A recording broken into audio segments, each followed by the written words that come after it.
Good morning, Canada. Rise and shine. Great to have you with us. I'm David Menzies, the Menzoid, your fearless warrior of wit, fighting back against the tyranny of political correctness. That's what we're all about, and this is Menzoid Mornings.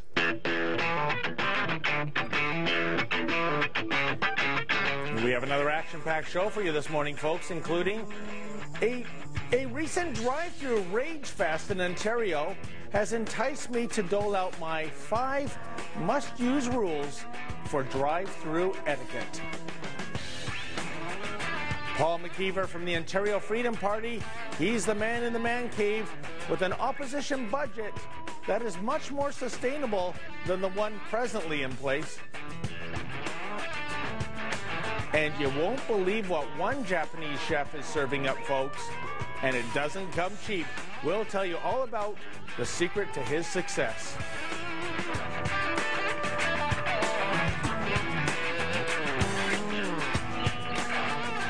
Now let's get going, folks, and we'll begin like we will every day here on Menzoid Mornings with something that's really grinding my gears. Time now for the Menzoid Monologue. Stay seated, folks. Coming up, Paul McKeever from the Ontario Freedom Party. He's the man in the man cave with some suggestions for a more sustainable healthcare system.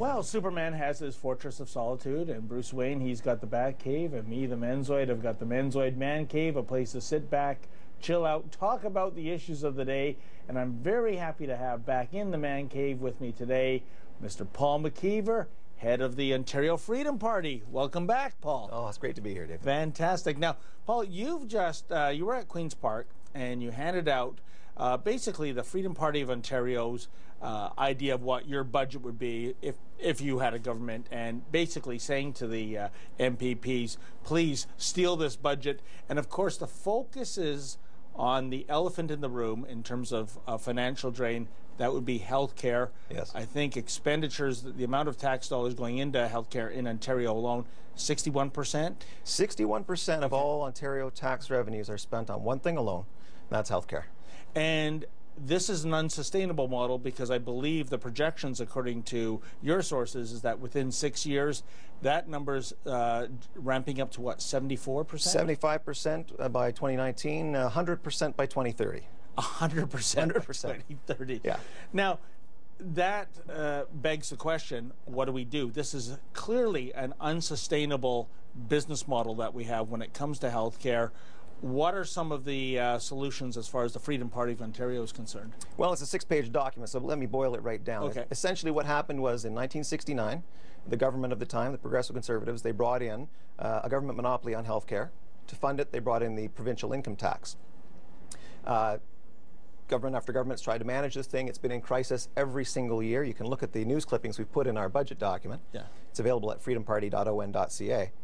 And nobody has been able to contain the cost. What they do instead is, ration healthcare, cut services, delist things, raise taxes. What we're saying is, because it's an unsustainable model, it's an experiment that's proven not to be doable. We can't make it work. So what we need to do is restore the competition that we had before. Keep OHIP for those that still want it. Let them pay directly for OHIP.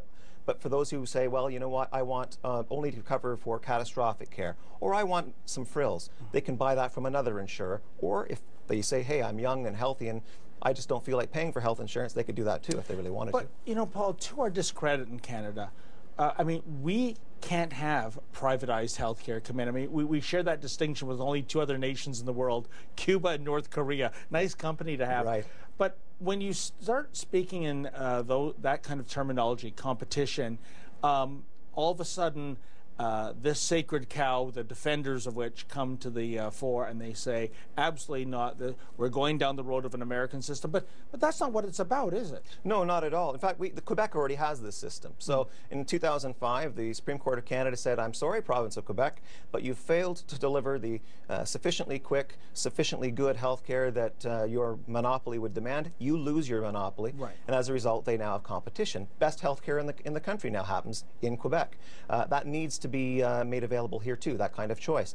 Regardless of political stripes, do you have any MPPs at Queen's Park that are simpatico with the reforms that you were suggesting for the healthcare drain? If we do, they haven't identified themselves, but certainly Wow. there have been comments in the past by a few. It doesn't cut along party lines. I think it cuts along people who are just familiar with economics and being responsible. I mean, let's be adults about this. The cost per capita for health insurance in this province is about $3,500. That's less than 20% of a person's income, even if they're on minimum wage. To suggest that a person on minimum wage shouldn't be able to pay for their choice of OHIP or private, I mean, come on. This idea that healthcare is so sacred that it has to be somehow free is ridiculous, childish, and it's causing us a huge fiscal calamity. Not 100 years from now, but just 10, 15 years from now. It's time we all grew up, and I think there are some responsible MPPs in the legislature. I hope they adopt the proposals we're putting forward in our 2013 Freedom Party opposition budget. I hope so too, because the end result, if we don't get an order, it's little provincial Greases, right across the country. That's right. And it's an incredible drink. Paul, I've looked at the document. It's fantastic. It's common sense, which might mean it won't go anywhere with the sitting government. But like you said, something has to be done. And thank you for sharing your thoughts. Appreciate it. And folks, stay tuned to Menzoid Mornings. More coming up right after this.